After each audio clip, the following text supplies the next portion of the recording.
इस सेशन में हम डिस्कस करेंगे 4 बार मैकेनिज्म का function generation, synthesis, function generation वाला सिंथेसिस और एनालिटिकल मेथड उसका। तो एनालिटिकल मेथड में हमें कुछ भी ड्रॉ करने की ज़रूरत नहीं है। हम देखेंगे कि क्या इक्वेशंस हैं, उन इक्वेशंस को यूज़ करके हमारा सिंथेसिस हो जाता है।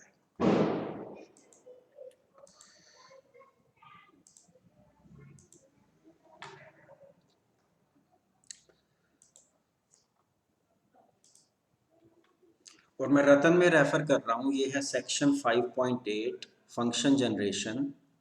ये 4 बार मैकेनिज्म का फंक्शन जनरेशन इसमें डिस्कस किया है। और ये है computer aided synthesis of mechanism. तो उसके लिए ये एनालिटिकल मेथड है। आप देखोगे इक्वेशंस हमें मिल जाती हैं। और तो यहाँ पे देखो ये 4 बार मैकेनिज्म है। इनके लिंक्स की डायमेंशंस दे दी हमें A, B, C, D। इनके लिए सिंपल यूज़ किया है। इस एंगल को थीटा बोल दिया, यहाँ पे इस एंगल को बीटा बोल दिया, इस एंगल को फाई बोल दिया। तो अब जो पॉइंट C है, पॉइंट C के कोऑर्डिनेट्स हम दो तरीके से लिख सकते हैं। एक तो हम ऐसा लिख सकते हैं A cos theta plus B cos beta equals D plus C cos phi.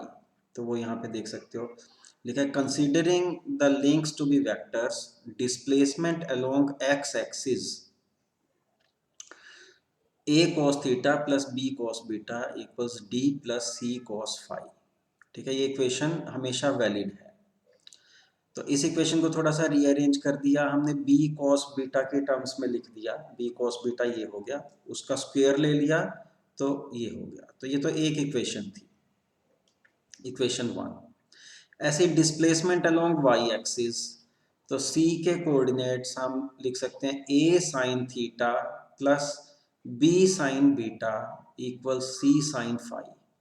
तो यहाँ पे वो लिख दिया a sin theta plus b sin beta equal c sin phi. इसको रीअरेंज किया, b sin बीटा एक तरफ आ गया और फिर स्क्वायर कर दिया तो ये हो गया। ठीक है, तो आइडिया ये है, अब हमें ये जो दो इक्वेशंस मिली हैं, इक्वेशन 1 और 2, जिनको हम डिस्प्लेसमेंट इक्वेशंस बोलते हैं, x एक्सिस के अलोंग और y एक्सिस के अलोंग, इनमें से हमें बीटा को एलिमिनेट करना है। और वो करने का सीधा तरीका है, यहाँ पे हमें कॉस स्क्वायर बीटा मिल रहा है, यहाँ पे साइन स्क्वायर बीटा, दोनों को ऐड कर दो। तो दोनों को ऐड किया, एडिंग 1 and 2,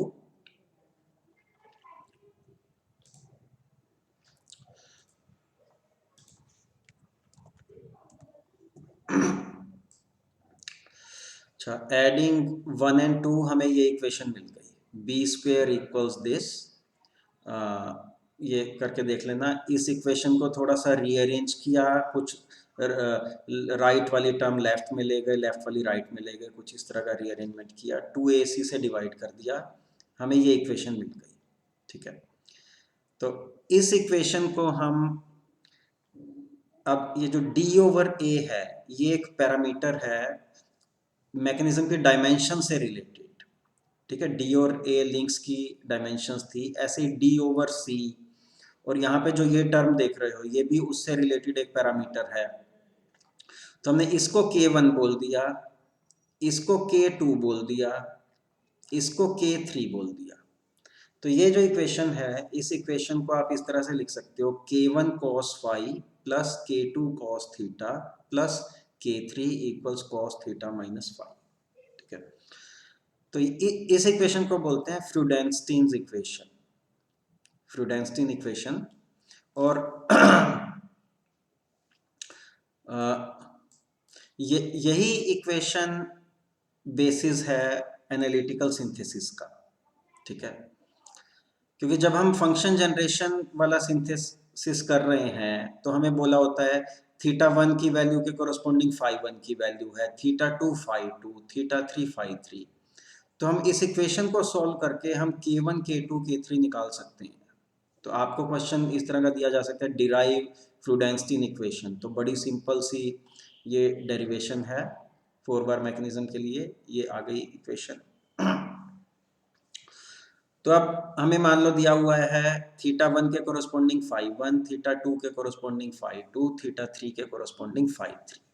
ठीक है, तो 3 पोजीशन सिंथेसिस, हमें 3 पोजीशंस दी हुई हैं। तो ये जो फ्रीडेंस्टीन इक्वेशन है ये वैलिड होगी थीटा 1 फाई 1 इसमें डालेंगे तब भी वैलिड है, थीटा 2 फाई 2, थीटा 3 फाई 3, हर एक उसके लिए थीटा फाई कॉम्बिनेशन के लिए वैलिड है। तो हमने 3 इक्वेशन लिख दी ऐसे, k1 cos phi 1 plus k2 cos theta 1 plus k3 equals cos theta 1 minus phi 1, ऐसे ही फाई 2 थीटा 2 फाई 3 थीटा 3। तो ये 3 इक्वेशंस लिख दी। हमें phi 1 phi 2 theta 1 theta 2 phi 3 theta 3 ये सब दिए हुए हैं। तो इन इक्वेशंस को हमने सॉल्व किया और हमें k1 k2 k3 मिल जाएंगे। k1 k2 k3 तो वो सॉल्व हम कर सकते हैं गॉस एलिमिनेशन से कर सकते हैं या क्रैमर रूल, यहाँ पे क्रैमर रूल दिखाया हुआ है। क्रैमर रूल में ये लीनियर इक्वेशंस हैं k1 k2 k3, जैसे x1 x2 x3 होता है उसी तरह से है ये। तो लीनियर इक्वेशन है, डेल्टा यहाँ पे ये हो जाएगा, ये वाला मैट्रिक्स डेल्टा 1 हम ऐसे लिख देंगे। इसके इसमें जो फर्स्ट कॉलम है, फर्स्ट कॉलम को हम ये जो राइट हैंड साइड है इससे रिप्लेस कर देंगे। ऐसे ही डेल्टा 2 डेल्टा 3 और k1 k2 k3 की वैल्यू आ जाएंगी डेल्टा 1 ओवर डेल्टा, इस तरह से। तो ये क्रैमर्स रूल है हम यूज करते हैं। तो अब हमें k1 k2 k3 मिल गए और k1 है d ओवर a, k2 ये है, k3 ये है। ठीक है, तो अब हम यही चाहते थे कि हमें ये जो 3 पोजीशन सिंथेसिस करना है उसके लिए हमें डायमेंशंस मिल जाए। अब इसके बाद अब यहाँ पे k1 k2 k3 हमें 3 की वैल्यू मिली, यहाँ पे पैरामीटर डायमेंशंस वाले 4 थे, a b c और d। तो हम क्या कर सकते हैं, देखो हमें देखते ही पता लग रहा है a is directly proportional to d। एक बार k1 की वैल्यू मिल गई, a is directly proportional to d, c भी d के डायरेक्टली प्रोपोर्शनल है। और उस ऐसा होने के बाद इस इक्वेशन को देखोगे तो पता लगेगा b भी उसके डायरेक्टली प्रोपोर्शनल है। तो हम ऐसा कर सकते हैं a या d की वैल्यू यूनिटी लेके, a या d दोनों में से किसी की भी वैल्यू को यूनिटी लेके हमने सॉल्व कर लिया। तो हमें ए बी सी डी मिल गए और ए की या डी की कोई और वैल्यू लेनी है तो उन सारों को उससे मल्टीप्लाई कर दिया। ठीक है, तो देखो हमें यहाँ पे कोई हमें ज्योमेट्रिक कंस्ट्रक्शन नहीं करनी पड़ी, सीधा फ्रूडेंस्टीन इक्वेशन वो तीनों पॉइंट्स के लिए लिखा और उसको सॉल्व करके क्रैमर रूल से हमारा ये हो जाएगा। उसके बाद नीचे ये प्रोग्राम दिया हुआ है, क्योंकि हमें यहाँ पे इक्वेशन मिल जाती हैं तो इसको कंप्यूटर में इजीली इम्प्लीमेंट कर सकते हैं। ये इक्वेशन ये भी देख सकते हो आप, ये प्रोग्राम दिया है यहाँ। तो इसका एक एग्जांपल देखते हैं हम पहले।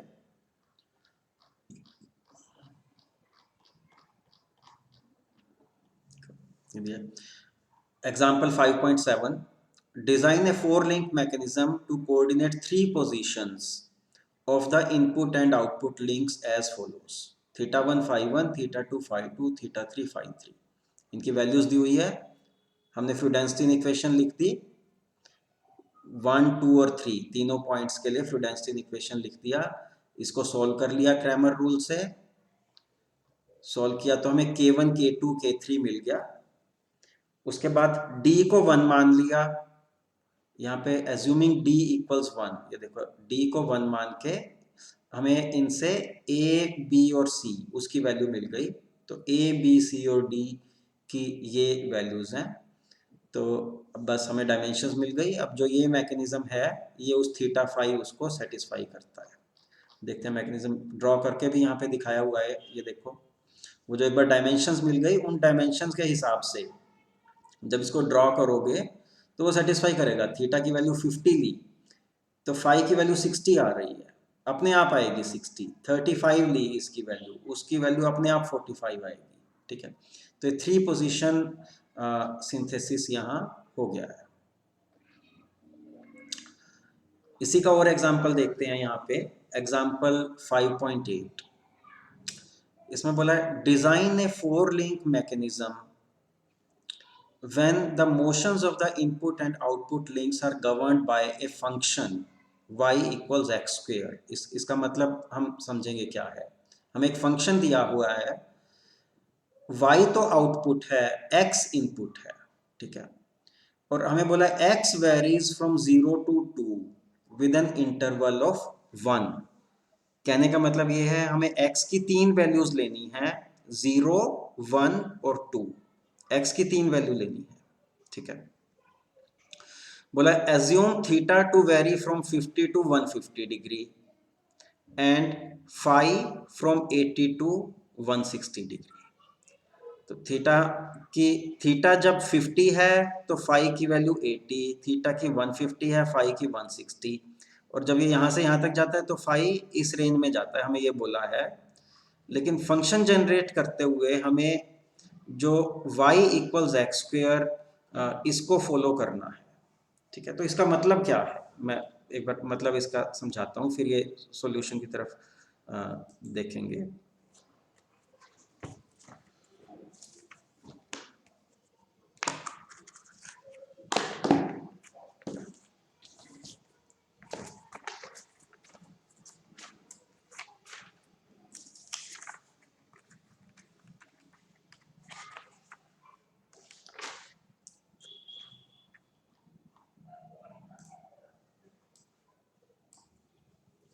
तो कौन सा एग्जाम्पल था ये, एग्जाम्पल 5.8।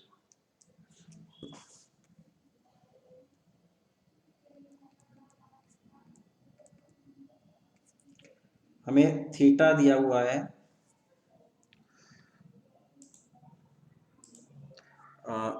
50 से 150, फाई 80 से 160, 50 से 150, फाई 80 से 160, और हमें बोला है y इक्वल्स एक्स स्क्वेयर, ये फंक्शन, और x की 3 वैल्यूज लेनी है हमें। x बोला हुआ है 0, 1, 2। क्वेश्चन में ये बोला था y equals X square, x varies from 0 to 2 with an interval of 1। तो मतलब 0, 1 और 2, ठीक है। अब इसका मतलब क्या है, तो अब x और y तो हमने पहले इंट्रोड्यूस नहीं किए थे, हम तो ये बोलते थे थीटा की वैल्यू थीटा 1 है, फाई की phi 1, theta 2 phi 2, theta 3 phi 3। तो ये x और y कहाँ से आ गए, तो इसको ऐसे समझ सकते हो,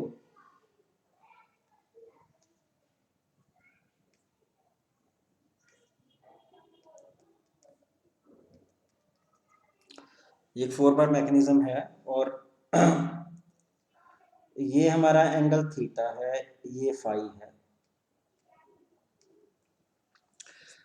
लेकिन हम इनपुट और आउटपुट थीटा और फाई को नहीं बोल रहे, ठीक है। अपने मन में ऐसा एज्यूम कर लो कि इनपुट है, जैसे मैंने इस लिंक को एक्सटेंड कर दिया, इस लिंक को एक्सटेंड कर दिया, और यहाँ पे एक डायल लगा हुआ है, जैसे हमारा स्केल है, एक स्केल लगा हुआ है, और इस स्केल पे हम मेजर कर रहे हैं कि इनपुट क्या है, एक्स।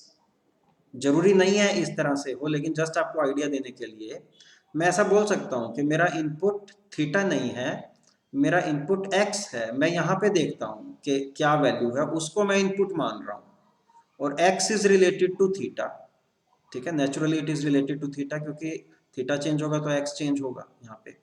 और इसी तरह से मैंने मान लिया कि इस लिंक को यहाँ पे एक्सटेंड कर दिया, और इस पे एक यहाँ पे स्केल है, और यहाँ पे मैं y की वैल्यू में यहाँ पे रीड करता हूँ। तो अब मैं थीटा और फाई को इनपुट आउटपुट मानने की बजाय मैं बोल रहा हूँ कि मेरा x इनपुट है और y आउटपुट है, और दोनों के बीच में relation y equals X square, ठीक है, y इक्वल्स एक्स स्क्वेयर, ये है जो मुझे जनरेट करना है। इनपुट और आउटपुट के बीच में ये रिलेशन है, ठीक है। तो ये तो ठीक है, चलो। अब x और थीटा के बीच में तो हमें नहीं कुछ पता है कि थीटा से x कैसे रिलेटेड है, तो उसके लिए हम क्या करेंगे, हम एज्यूम कर लेते हैं, क्योंकि कुछ मेंशन नहीं है, एज्यूम करेंगे कि x is directly proportional to theta, ठीक है। ये चीज सेंस बनाती है, क्योंकि जैसे थीटा चेंज होगा हमने x को भी हमने ऐसे ही हम वैल्यू कर सकते हैं, x इस डायरेक्शन में इंक्रीज कर रहा है, जैसे जैसे थीटा इंक्रीज कर रहा है उसी तरीके से x इंक्रीज कर रहा है, इस बात की सेंस बनती है। तो x is proportional to theta, हमने ऐसा मान लिया, and y is proportional to phi, y is proportional to phi. ठीक है, तो अब ये मानने के बाद अब देखो x की वैल्यू है 0 1 2। जब x की वैल्यू 0 है, क्योंकि हमें 0 से 2 तक रेंज दी है, x की वैल्यू 0 से 2 तक, उसके कोरोस्पोंडिंग थीटा की वैल्यू है 50 से 150 तक। तो अगर मैं डायरेक्टली प्रोपोर्शनल मान रहा हूँ एक लीनियर रिलेशन, मुझे डायरेक्टली प्रोपोर्शनल की बजाय ना ये प्रिसाइसली ठीक नहीं है, ठीक है, इसको इसको कैंसिल करते हैं, लीनियर रिलेशन बोलते हैं, x is linearly related to theta.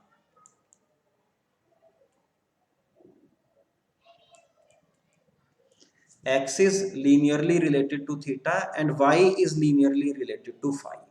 तो मैं ऐसे सोचूंगा कि x की वैल्यू देखो 0 1 2, जैसे 0 से लेकर 2 तक x की वैल्यू चेंज होती है, तो थीटा की वैल्यू चेंज होगी 50 से 150 तक। जब 0 है तो 50 और जब 2 है तो 150। तो यहाँ पे कट गया है, x वर्सेस थीटा इस तरह से है, 0 है तो 50 और ये 2 है तो 150, x और थीटा में लीनियर वेरिएशन। इसी तरीके से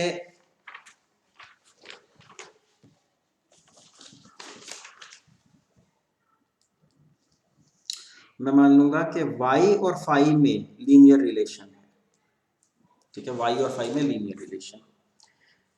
अब x की वैल्यू 0 से 2 तक जा रही है, x की वैल्यू 0 से 2, तो y की वैल्यू कहां से कहां तक जाएगी, हमें दिया हुआ है y इक्वल्स एक्स स्क्वेयर, तो y की वैल्यू जाएगी 0 से 4 तक, ठीक है, क्योंकि y एक्स स्क्वेयर है। तो y की वैल्यू जब 0 से 4 तक जाती है तो फाई कहां से कहां तक जा रहा है, 80 से 160 तक। तो 80 मान लो यहां पर है, 80 से 160 तक फाई इस तरह से है। तो हमने, ठीक है, हमने ऐसा मान लिया कि थीटा और एक्स में लीनियर रिलेशन है और फाई और वाई में लीनियर रिलेशन है, और इसको यूज करके अब हम theta 1 theta 2 theta 3 phi 1 phi 2 phi 3 निकाल लेंगे। वो अब हम सॉल्यूशन में देखते हैं।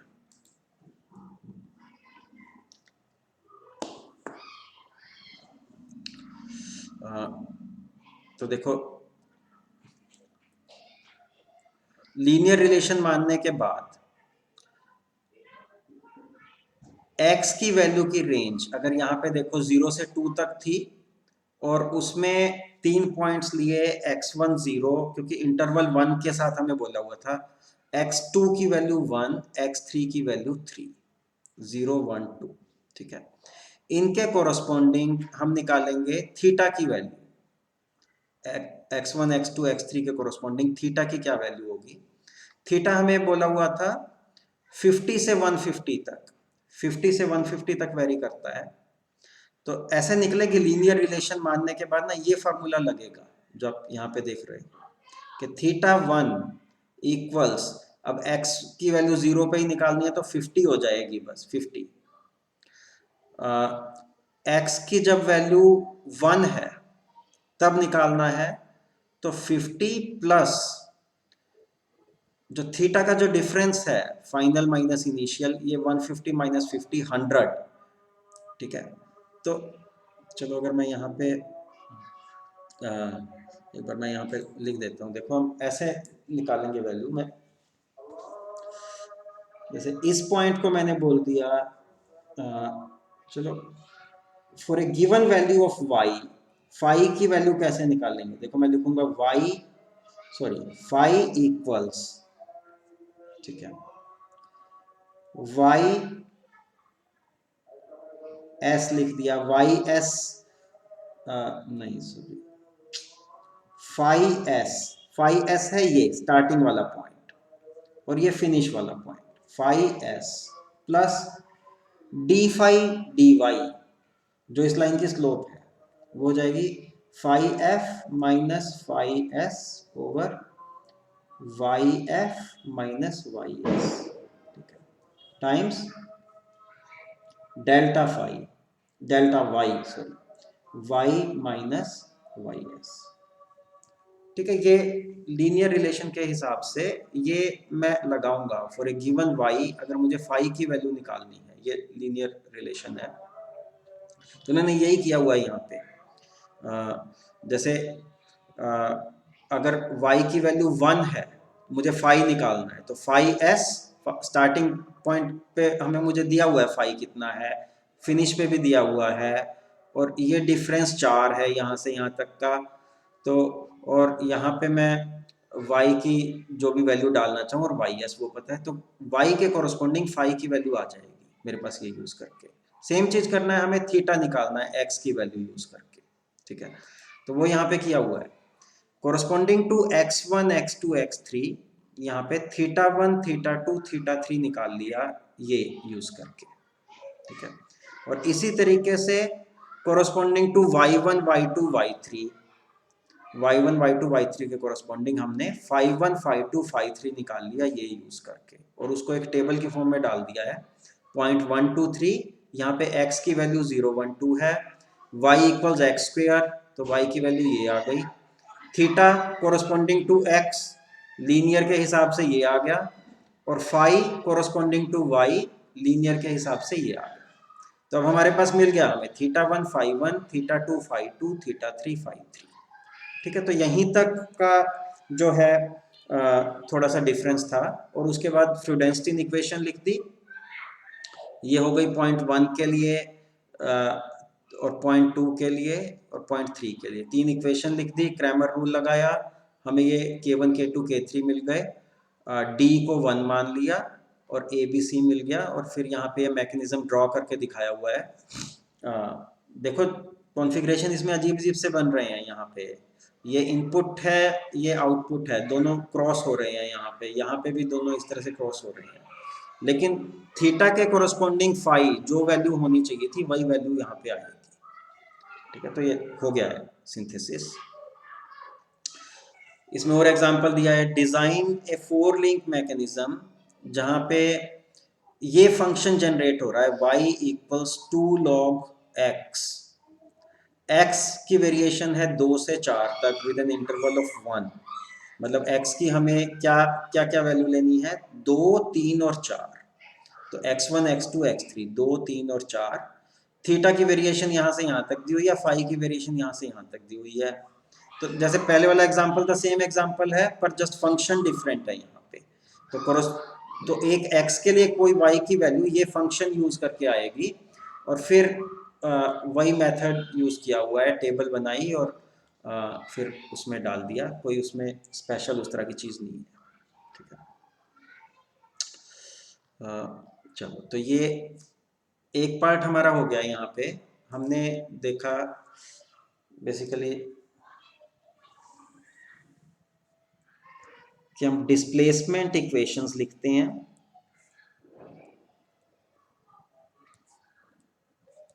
उनको यूज करके हम बीटा एलिमिनेट करके फ्यूडेंस्टीन इक्वेशन निकाल लेते हैं,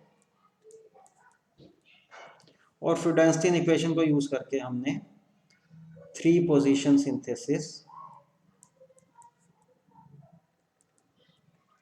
ठीक है, हमने देख लिया किस तरह से होता है। अब इसी का एक और केस देखते हैं। मान लो हमें 3 पॉइंट्स की बजाय n पॉइंट्स दिए हुए हैं, n पॉइंट्स, कहने का मतलब θ1 φ1 से लेके θn φn तक, ठीक है, और मैकेनिज्म बनाना है।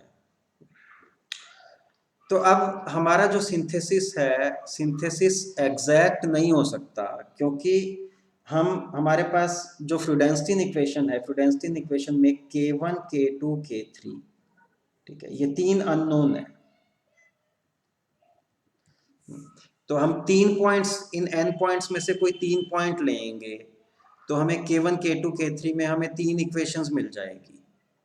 हाँ, तो उन 3 इक्वेशंस को तो हम सोल्व करके K1 K2 K3 निकाल सकते हैं, लेकिन अब हमने n इक्वेशंस लिख दी, n इक्वेशंस जो इस तरह की है, K1 something K2 plus something K3 equal something, इस तरह की हमने n इक्वेशंस लिख दी। तो हम n इक्वेशंस, 3 अननोन है यहाँ पे, n इक्वेशन को तो सेटिस्फाई नहीं कर सकते, तो या तो हम ये बोलें कि मुझे n मत दो, 3 दे दो, तो मैं सिंथेसाइज कर दूंगा, ठीक है। या मैं ऐसा बोल सकता हूँ कि मैं, जो मेरे n पॉइंट्स थे थीटा और फाई के, मैं इस तरह का सिंथेसिस करूंगा कि मेरा एरर मिनिमाइज हो जाए, ठीक है, एरर मिनिमाइजेशन हो जाए। कहने का मतलब ये है कि जब थीटा 1 है तो एग्जैक्ट वैल्यू फाई 1 की जो यहाँ पे बोली है, फाई 1 नहीं हो पाएगा, फाई 1 के पास जाएगा, थोड़ा सा एरर होगा। ऐसे थीटा 2 के कोरस्पॉन्डिंग फाई 2 हो सकता है ना मिले, थोड़ा सा एरर होगा, ठीक है। लेकिन ये जो सारे एरर्स हैं, इन n पॉइंट्स पे सारे एरर्स हैं, वो एरर हम जो है ओवरऑल सेंस में मिनिमाइज करना चाहते हैं, ठीक है। तो उसके लिए कैसा करेंगे वो मैं दिखा देता हूँ। रतन में ही सिंपल मेथड है, एक दो इक्वेशन बनेंगी।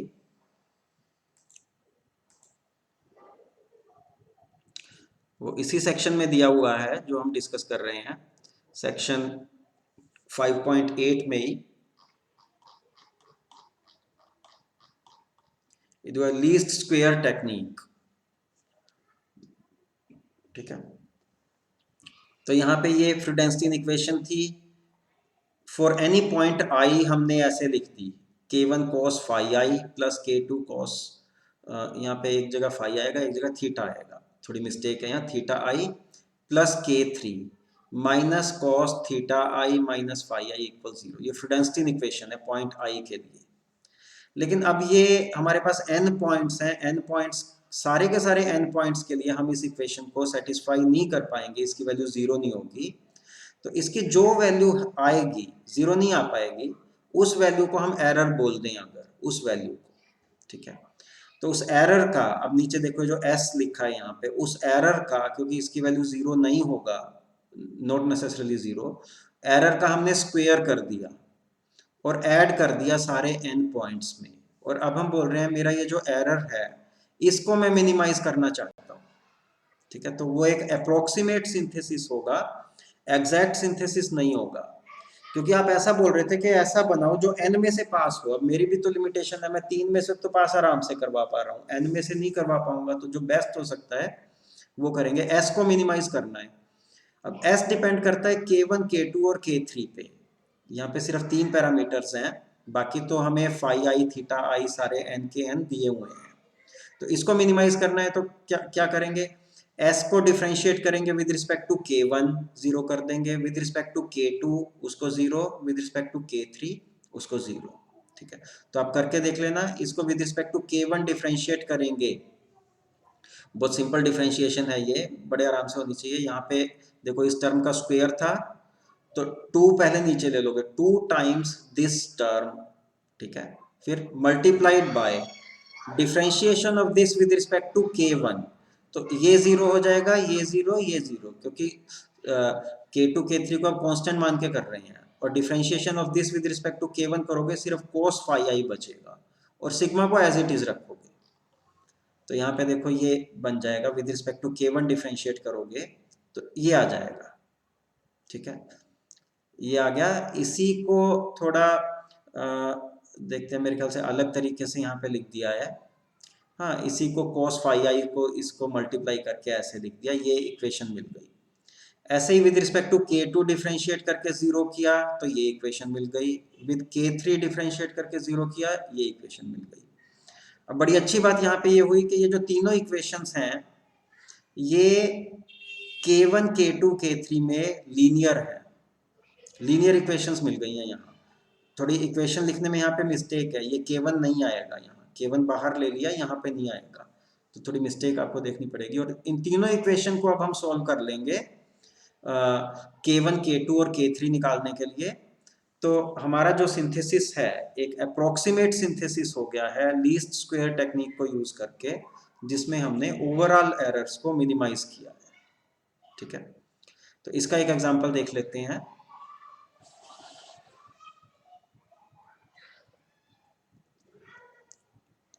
हाँ, देखो यहाँ पे दिया है, ये जो एग्जांपल 5.10 है, design a 4 link mechanism to coordinate the motion of the input and output link governed by a function y equals log x for x की वैल्यू है 0 से 8 तक और डेल्टा x को 1 लेना है। कहने का मतलब ये है कि x की वैल्यू हमें लेनी है 0, 1, 2, 3 अप टू 8। तो यहाँ नीचे टेबल देखो, 0 ग्रेटर देन 0 बोला है, ठीक है, 1 से ले लिया नीचे टेबल में, 1, 2, 3 अप टू 8, ये हमारी x की वैल्यू है। x के कोरस्पॉन्डिंग y की वैल्यू हम निकाल लेंगे log x लेके, ये y की वैल्यू आ गई। ठीक है, x के कोरस्पॉन्डिंग थीटा की वैल्यू, x और थीटा में लीनियर रिलेशन लेके ये आ गई, y और फाई में लीनियर लेके फाई की ये वैल्यू आ गई जो हमें यहाँ पे रेंज दी थी। तो अब हमें यहाँ पे 8 पॉइंट दिए हैं, n इक्वल्स 8। ठीक है, तो अब हमें जो सिंथेसिस करना है, अप्रोक्सीमेट सिंथेसिस हो पाएगा वो जो लीस्ट स्क्वायर वाला मेथड था उसकी इक्वेशंस यूज करके। यहाँ पे करके नहीं दिखाया है, एक्चुअली प्रोग्राम यूज कर लिया है, लेकिन आप ये इक्वेशंस यूज करोगे इसको सिंथेसाइज करने के लिए,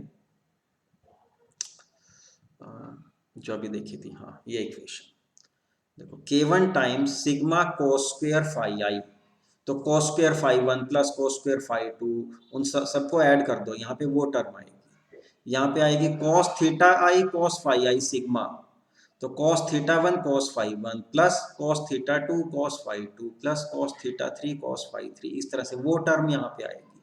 ठीक है, तो ये सारे कोफिशिएंट आप निकाल सकते हो, कंप्यूटर में बड़े आसान से हो जाएगा, लूप में हो जाता है क्योंकि n पॉइंट्स है, तो लूप लगाया, n पॉइंट्स के लिए थीटा और फाई की वैल्यू पता थी, तो लूप में ये सारे कोफिशिएंट इनके कैलकुलेट कर देगा और फिर उससे हमें K1, K2, K3 मिल गया और उससे डायमेंशंस मिल जाएंगे।